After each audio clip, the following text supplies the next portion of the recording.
الذين أوتوا العلم درجات وقال النبي صلى الله تعالى عليه وسلم من يرد الله به خيرا يفقه في الدين أو كما قال النبي صلى الله تعالى عليه وسلم. صدق الله مولانا العظيم وصدق رسوله النبي الكريم ونحن على ذلك لمن الشاهدين والشاكرين والحمد لله رب العالمين. اللهم صل على محمد وعلى آل محمد كما صليت على إبراهيم وعلى آل إبراهيم إنك حميد مجيد. اللهم بارك على محمد وعلى آل محمد كما باركت على إبراهيم وعلى آل إبراهيم إنك حميد مجيد. سب سے پہلے میں تمام احباب کو جو آن لائن اس کورس میں شریک ہیں سب کو خوش آمدید کہتا ہوں اور مبارکباد پیش کرتا ہوں کہ اللہ تبارک و تعالی نے محض اپنے فضل سے، اپنے کرم سے، اپنے دین کے علم کے لیے، اس کے فہم اور سمجھ کے لیے ہمیں ہمت بھی عطا فرمائی، توفیق بھی عطا فرمائی، وقت نکالنے کی فرصت بھی عطا فرمائی. اس پہ جتنا اللہ تبارک و تعالیٰ کا شکر ادا کریں اتنا ہی کم ہے. یہ علم حاصل کرنے کا اللہ تبارک و تعالیٰ نے موقع عطا فرمایا. علم کے کئی درجات ہیں. ایک درجہ تو یہ ہے کہ انسان اور سارے جانداروں کو وہ حاصل ہے. مثلا انسان اور جاندار اپنے نفع کو حاصل کرتے ہیں، نقصان سے بچتے ہیں. کوئی بھی جانور ہے، جاندار ہے، اس کو چھوڑا جائے، اگر کسی جگہ نقصان ہوگا تو اس سے بچے گا، فائدہ ہوگا تو اس کو حاصل کرنے کی کوشش کرے گا. مثلا کوئی بیل بکری ہے تو وہ اگر دھوپ اس کو زیادہ محسوس ہو رہی ہے تو وہ سائے میں جانے کی کوشش کرے گا اور نقصان سے اپنے آپ کو بچا رہا ہے، فائدہ اٹھانے کی کوشش کر رہا ہے. اسی طرح انسان بھی اپنے فائدے کے لیے کوشش کرتا ہے اور اپنے آپ کو نقصان سے بچانے کی کوشش کرتا ہے. اس میں سب برابر ہیں. دوسرا درجہ علم کا یہ ہے کہ اللہ تبارک و تعالیٰ نے انسان کو دنیا میں بھیجا ہے. دنیا میں جتنی چیزیں ہیں ان چیزوں سے انسان کس طرح زیادہ سے زیادہ فائدہ اٹھا لے اور ان سے انسان کس طرح زیادہ سے زیادہ مستفید ہو سکے، یہ علم اللہ تبارک و تعالیٰ نے انسان کو عطا فرمایا. اور انسان اس علم کے ذریعے سے باقی مخلوقات پر فوقیت رکھتا ہے. اللہ تبارک و تعالی نے اس کو عقل بھی عطا فرمائی اور یہ علوم اللہ تبارک و تعالی نے انسان کو عطا فرمائے. چنانچہ جب حضرت آدم علیہ السلام کو اللہ تعالی نے یہ بھی فرمایا وَعَلَّمَ آدَمَ الْأَسْمَاءَ كُلَّهَا، تو اللہ تعالیٰ نے یہ علم عطا فرمایا. یہ میڈیکل کا علم ہے، یعنی طب کا علم ہے. جتنے علوم فنون پڑھائے اور پڑھے جا رہے ہیں، انسان حاصل کر رہے ہیں، وہ کالج ہو، سکول ہو، یونیورسٹی ہو، ساری لائنوں میں یہ سارے علوم کی انسان کوشش کر رہے ہیں اور ان علوم کو حاصل کرنے کے لیے محنت اور تگودو کر رہے ہیں. اس کی بھی انسان کو ضرورت ہے. ایک درجے میں اس کی بھی انسان کو فائدہ بھی ہے، ضرورت بھی ہے.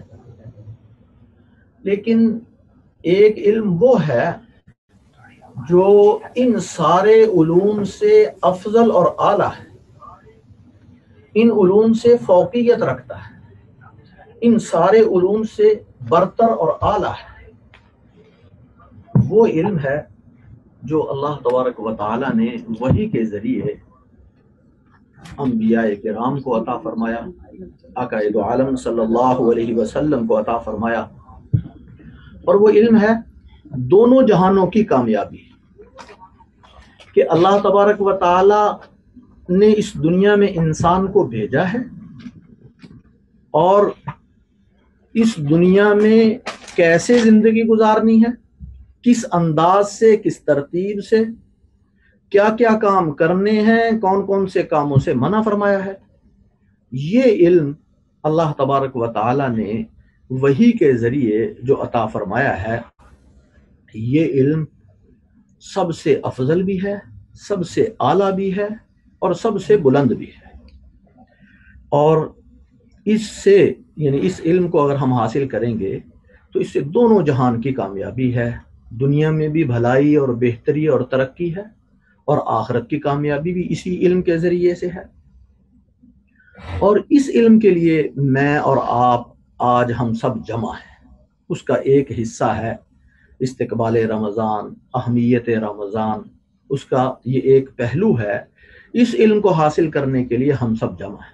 یہ علم سارے علوم سے افضل اور اعلیٰ ہے، اس لیے کہ باقی جتنے علوم ہیں وہ انسان کو رہنمائی کرتے ہیں، اور انسان کی رہنمائی قبر تک کرتے ہیں، اور باقی دنیا کے جتنے علوم ہیں قبر سے آگے سب علوم خاموش ہیں، لیکن یہ وحی کا علم ایسا ہے کہ یہ انسان کی اس دنیا میں بھی رہنمائی کرتا ہے، اور قبر سے آگے کی ساری کامیابیاں، ساری ترقیاں اس علم کے ذریعے انسان حاصل کر سکتا ہے۔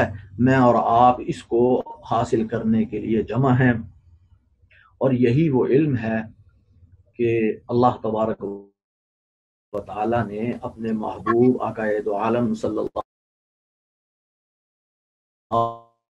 علیہ وسلم کو جس کا حکم فرمایا، من علق، اپنے محبوب کو حکم فرمایا اور اپنے محبوب کو علم عطا فرمایا، اور پھر اس علم کے بارے میں اللہ تبارک و تعالی نے اپنے محبوب کو جو حکم ارشاد فرمایا وہ بھی بڑا علم۔ آپ خود کہیے کہ اللہ میرے علم میں اضافہ فرما، تو گویا یہ علم حاصل بھی کرنا ہے، اور اللہ سے اس میں اضافے کی دعا بھی کرنی ہے، اور اپنی طرف سے اس علم میں اضافے کی کوشش بھی کرنی ہے۔ تو اس کوشش کے لیے میں اور آپ یہاں جمع ہیں۔ یہ اللہ کے محبوب آقا دو عالم صلی اللہ علیہ وسلم نے اسی علم کے بارے میں یہ فرمایا، من یرید اللہ بہ خیرا یفقہ فی الدین، اللہ جس انسان کے ساتھ خیر اور بھلائی کا ارادہ فرمائیں، حاصل کرنے کی کوشش کر رہے ہیں، ابتدا کر رہے ہیں، تو اللہ کا ہمارے ساتھ خیر اور بھلائی کا ارادہ ہے۔ اللہ نے ہمارے ساتھ خیر اور بھلائی کا ارادہ فرمایا، اور اللہ جب بندے کے ساتھ خیر اور بھلائی فرما دیں تو اس سے بڑی اور کوئی خوش قسمتی نہیں ہے، اس سے بڑی اور کوئی سعادت نہیں ہے، اس سے بڑی اور کوئی خوش بختی نہیں ہے۔ تو یہ اور دوسرا، اللہ تبارک و تعالیٰ اسی علم کے ذریعے سے فرماتے ہیں، اسی جو انسان اس علم میں جتنی کوشش کرے گا، جتنی محنت کرے گا، جتنا آگے بڑھے گا، اللہ تبارک و تعالیٰ اس کو اتنے ہی بلند درجات عطا فرمائیں گے۔ تو ایمان والوں کو اللہ نے ذکر فرمایا، اور پھر فرمایا کہ درجات کے اعتبار سے اللہ تبارک و تعالیٰ بلندی اصحاب علم کو عطا فرماتے ہیں، اور یہی اہل علم ہے، یہی علم ہے جس کی بنیاد پہ اللہ تبارک و تعالیٰ یہاں بھی بلندیاں عطا فرما رہے ہیں، اور آخرت میں بھی بلندیاں عطا فرمائیں گے۔ پھر یہ جو علم آج ہم حاصل کرنے جا رہے ہیں، اس کی ابتدا کر رہے ہیں، آقا دو عالم صلی اللہ علیہ وسلم نے تھوڑی سی علم کی تقسیم فرمائی۔ ایک جگہ آپ نے فرمایا، اللہ سے دعا کی، اللہم انی اسألک علما نافعا، کہ اللہ میں آپ سے علم نافع کا سوال کرتا ہوں۔ اور دوسری جگہ اللہ کے محبوب آقا دو عالم صلی اللہ علیہ وسلم نے فرمایا، اللہم انی اعوذ بک من علم لا ینفع۔ تو اللہ سے علم نافع حاصل کرنے کی دعا کرنی اور علم غیر نافع سے بچنا ہے۔ علم غیر نافع، شیطان ہے اس کو بہت زیادہ علم تھا، اللہ کی معرفت بھی سب سے زیادہ تھی، لیکن پھر بھی گمراہ ہو گیا۔ تو خالی علم کافی نہیں ہے، بلکہ علم نافع ضروری ہے۔ اللہ کے محبوب آقا دو عالم صلی اللہ علیہ وسلم نے اللہ سے علم نافع مانگا ہے، اور پھر اللہ تبارک و تعالی نے علم میں اضافے کی جو دعا آقا دو عالم صلی اللہ علیہ وسلم کو سکھلائی ہے، وہاں بھی آپ نے فرمایا رب زدنی علما، اے اللہ میرے علم میں اضافہ فرما۔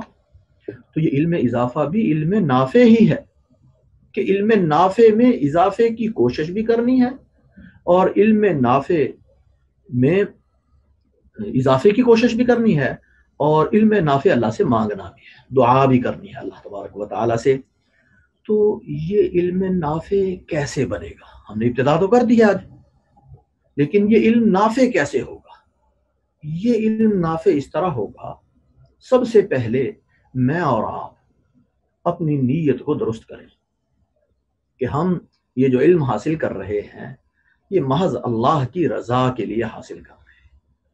یہ دنیا کے باقی جتنے علوم ہیں انسان ان کو حاصل کرتا ہے، اس کا کوئی نہ کوئی مقصد ہوتا ہے، وہ مقصد دنیاوی زندگی کی حد تک ہی ہوتا ہے، لیکن یہ جو علم ہے اللہ کی معرفت جس سے ملتی ہے، اللہ کے احکام کا پتہ چلتا ہے، وہ یہ علم اللہ تبارک و تعالی سے جو ہم حاصل کرنے چاہ رہے ہیں، یہ ہم اس کی حاصل کرنے کے لیے یہ نیت کریں کہ ہم اللہ کی رضا حاصل کرنے کے لیے یہ علم حاصل کر رہے ہیں، اپنی نیت کو درست کریں۔ اور دوسرا یہ کہ اللہ تبارک و تعالی نے جو احکام دیے ہیں، جو حکم ارشاد فرمائے ہیں، جن چیزوں کا حکم دیا ہے، جن چیزوں سے منع فرمایا ہے، ہم ان کو جان کر، ان کو سمجھ کر ان پر عمل کرنے کی کوشش کریں گے۔ گویا نیت صرف اللہ کی رضا حاصل کرنے کے لیے، اور اس علم پر خود عمل کریں گے، اللہ تبارک و تعالیٰ کے احکامات کو سمجھ کر ان پر عمل کرنے کے جذبے اور نیت سے۔ یہ استقبال رمضان ہے، اہمیت رمضان ہے، رمضان میں کون سے کام کرنے چاہیے، رمضان آنے سے پہلے کس طرح تیاری کرنی چاہیے، کس انداز سے رمضان ہمارا قیمتی بن جائے، اہم بن جائے، جس سے اللہ کی مرضی بھی، اللہ تبارک و تعالیٰ کی رضا بھی ہمیں مل جائے، اس کا قرب میں مل جائے۔ یہ نیت یہ ہو کہ ہم اللہ کی رضا حاصل کرنے کے لیے، اور دوسرا اللہ تبارک و تعالیٰ نے جتنے احکام ارشاد فرمائے ہیں، جتنی چیزوں سے منع فرمایا ہے، ان سب کو سمجھ کر خود بھی عمل کریں گے اور دوسروں کو بھی اس کی ترغیب دیں گے اور بتلائیں گے۔ ایک نیت یہ درست ہو، نیت درست ہوگی تو انشاءاللہ یہ علم نافع ہوگا۔ جب انسان علم پہ عمل کرنا شروع کر دیتا ہے، اللہ کی مدد آنی شروع ہو جاتی ہے۔ جب انسان علم حاصل کرتا ہے اور اس کے بعد اس پہ عمل شروع کر دیتا ہے تو اللہ کی رحمت متوجہ ہو جاتی ہے، وہ علم خود بخود نافع ہو جاتا ہے۔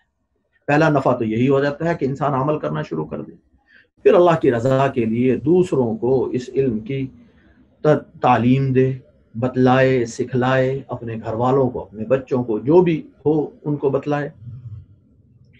تو ایک تو یہ کہ انسان اپنی نیت اور زاویہ نگاہ یہ درست کر لے، انشاءاللہ اس سے علم نافع ہوگا۔ اور دوسرا کام یہ ہے کہ یہ موقع اللہ تبارک و تعالیٰ نے عطا فرمایا، تو اللہ تبارک و تعالیٰ نے اس میں شامل ہونے کی بھی توفیق عطا فرما دی۔ یہ موقع مل گیا ہے علم حاصل کرنے کا، تو اس موقع سے فائدہ اٹھاتے ہوئے اپنے اللہ کو طلب کا اظہار کریں، اللہ کے سامنے اپنی طلب کو ظاہر کریں۔ جب انسان کسی کام میں اللہ کے سامنے اپنی طلب کو ظاہر کرتا ہے، اظہار کرتا ہے، پھر اللہ کی رحمت متوجہ ہوتی ہے، پھر اللہ تبارک و تعالیٰ اپنا فضل فرماتے ہیں۔ یہ طلب کیسے ہم ظاہر کریں اللہ کے سامنے؟ طلب ظاہر کرنے کے لیے ایک تو یہ آپ نے داخلہ لے لیا اس کورس میں، یہ بھی طلب کا اظہار ہے، اور دوسرا یہ ہے کہ اب اس کی پابندی کریں۔ جو اسباق ہو رہے ہیں یا ہونے ہیں، ان اسباق کو اہتمام کے ساتھ، پابندی کے ساتھ بر وقت پہنچیں، معمولی بات نہیں ہے، اس لیے کہ آپ علم حاصل کر رہے ہیں، علم کے لیے آ رہے ہیں۔ وہ جتنے فضائل اللہ کے محبوب عقائد عالم صلی اللہ علیہ وسلم نے ارشاد فرمائے ہیں، من سلک طریقا یلتمس فیہ علما سہل اللہ لہ بہ طریقا الی الجنہ، کہ جو شخص علم کے لیے تھوڑی سی کوشش کرتا ہے، کسی راستے پہ چلتا ہے، اللہ تبارک و تعالیٰ اس کی برکت سے جنت کا راستہ آسان فرما دیتے ہیں۔ پھر یہ کہ تدارس العلمی، یعنی ایک رات کے تھوڑے سے حصے میں علم کا مذاکرہ کر لینا، یہ دنیا و ما فیہا سے بہتر ہے۔ اور بھی بے شمار فضائل ہیں علم کے، وہ سارے فضائل اسی وقت حاصل ہوں گے جب میں اور آپ اپنی طلب کا اظہار اس طرح کریں گے کہ پابندی سے، اہتمام کے ساتھ سبق میں شریک ہوں گے اور ناغے سے اپنے آپ کو بچائیں گے۔ یاد رکھیں، غیر حاضری اور ناغا یہ بڑی نحوست کی چیز ہے۔ ایک ناغا ہو جائے، ایک غیر حاضری ہو جائے تو علم میں بے برکتی آ جاتی ہے۔ علم کی برکت اسی صورت کے اندر رہتی ہے، اور میں کہتا ہوں بلکہ کہ علم نافع اسی صورت میں ہوگا کہ جب انسان پابندی اور اہتمام کے ساتھ اپنے آپ کو ناغے سے بچائے۔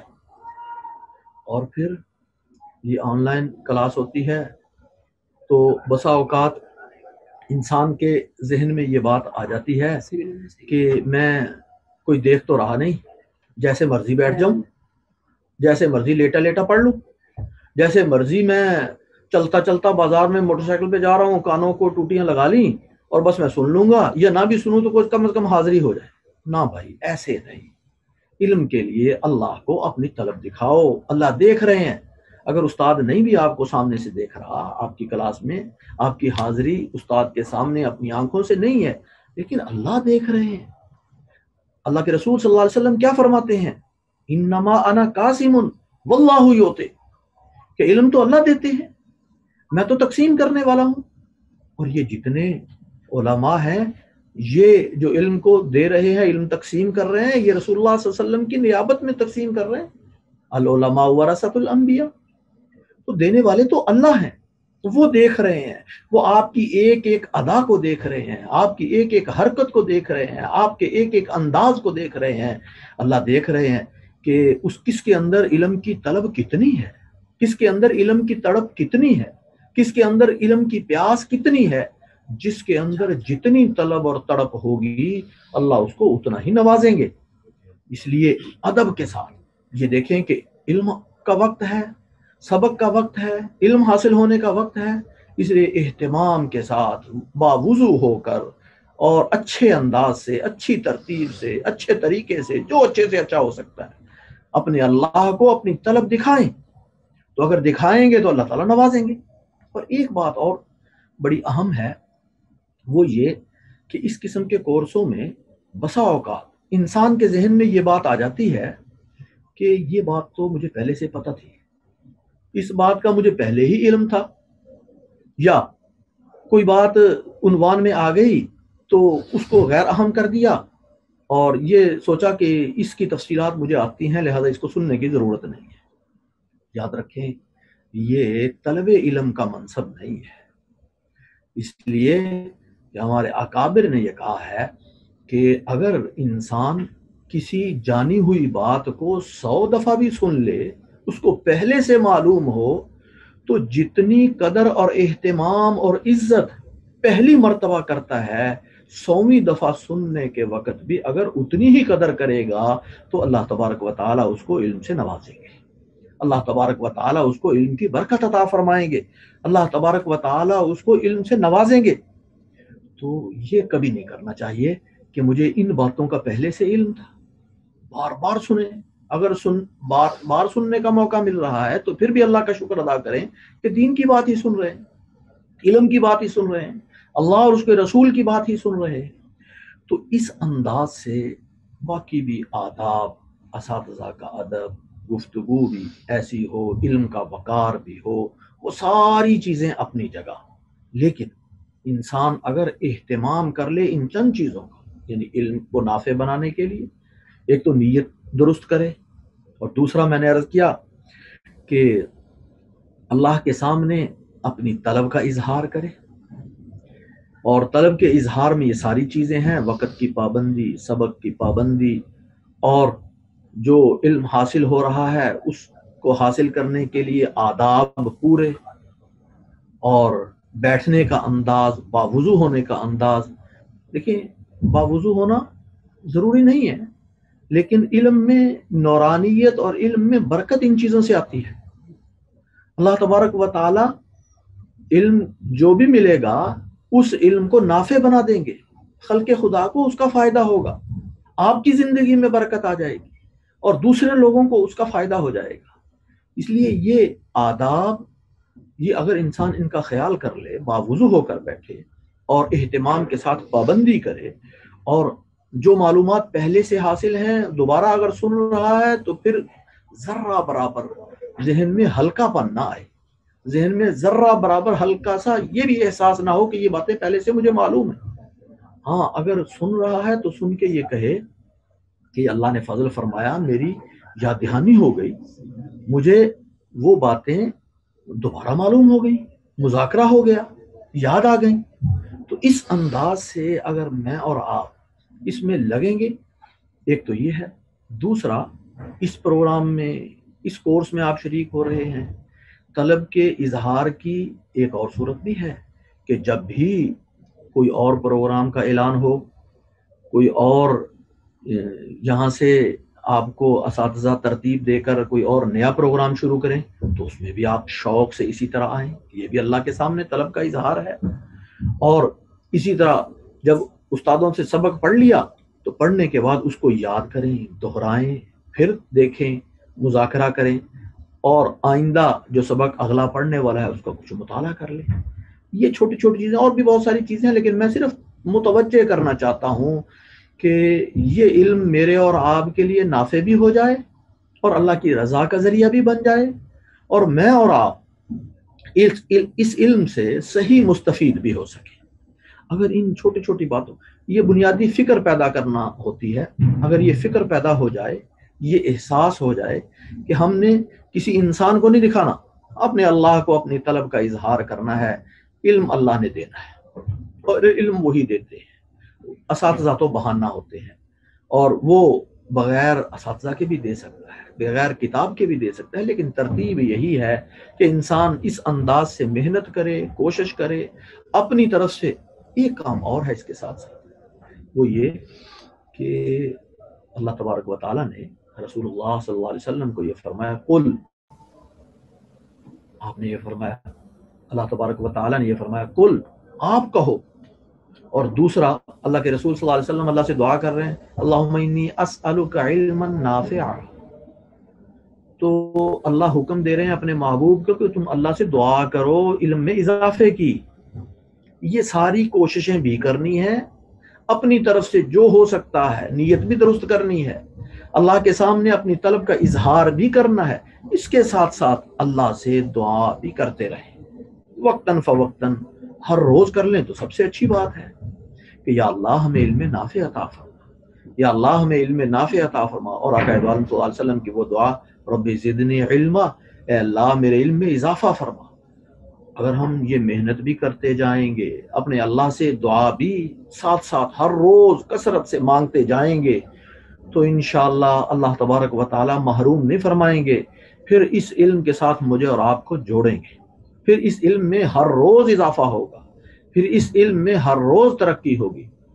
تو اللہ تبارک و تعالی مجھے اور آپ کو صحیح مستفید ہونے کی توفیق عطا فرمائیں، ہمیں علم نافع عطا فرمائیں، اور اپنی رضا اور اپنا قرب عطا فرمائیں. اور یہ نیت بھی درست کر کے اللہ تبارک و تعالی